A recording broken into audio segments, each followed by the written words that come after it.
Yeah, there's a lot of young entrepreneurs that, want to build businesses and grow them and become the next billionaire, but they often lack knowledge. What sort of advice would you give to someone on where to get that knowledge?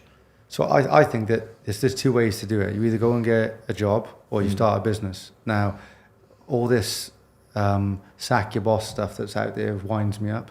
So I'm like... Yeah, it winds me up because I've got like quite a few people. But also, I'm like, the people that are like, yeah, sack your boss or this, I'm like, you do know if you sack your boss, right, you're saying basically you're going to go and start your own business. Guess who you're going to need when you start your own business? Yeah. People. So do you want them to then say sack your boss? And then exactly. It's just, so it doesn't make sense. But also, I think I definitely would go and get a job, like, or start your own business. But once you get a job, when you're in a job, the amount you can learn from it. So the person that's give you the job, for one, they've done something right to be able to pay you to do something that they don't no longer need to do.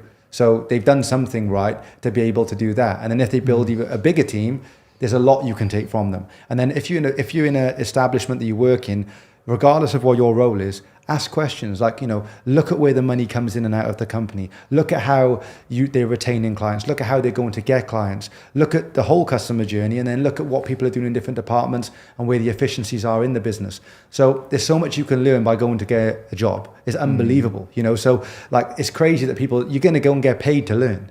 Like, that's the way I think about it. So it's unbelievable. So that's the one thing. Or if you did want to learn, then go and start a business. And then the good thing about that is you then also learn how to wear all the hats because you've got no choice. And then you realize how difficult it actually is, because especially a startup, because you don't have no customers, there is no brand, there's no infrastructure. All you're doing is throw in money into something, and you have to be everyone. You have to be the marketing person, you have to be the salesperson, you have to be the finance person.